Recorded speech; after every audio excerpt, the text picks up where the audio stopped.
ایک مصری عالم کا کہنا تھا کہ مجھے زندگی میں کسی نے لاجواب نہیں کیا سوائے ایک عورت کے جس کے ہاتھ میں ایک تھال تھا جو ایک کپڑے سے ڈھانپا ہوا تھا۔ میں نے اس سے پوچھا تھال میں کیا چیز ہے؟ وہ بولی اگر یہ بتانا ہوتا تو پھر ڈھانپنے کی کیا ضرورت تھی؟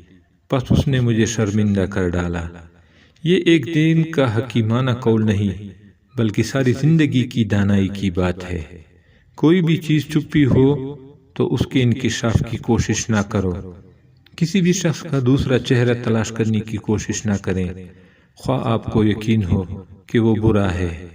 یہی کافی ہے کہ اس نے تمہارا احترام کیا اور اپنا بہتر چہرہ تمہارے سامنے پیش کیا، بس اسی پر اکتفا کرو۔ ہم میں سے ہر کسی کا ایک برا رخ ہوتا ہے جس کو ہم خود اپنے آپ سے بھی چھپاتے ہیں۔ اللہ تعالیٰ دنیا و آخرت میں ہماری پردہ پوشی فرمائے، ورنہ جتنے ہم گناہ کرتے ہیں اگر ہمیں ایک دوسرے کا پتہ چل جائے تو ہم ایک دوسرے کو دفن بھی نہ کریں۔ جتنے گناہ ہم کرتے ہیں اس سے 1000 گنا زیادہ کریم رب ان پر پردے فرماتا ہے۔ کوشش کریں کہ کسی کا عیب اگر معلوم بھی ہو تو بھی بات نہ کریں۔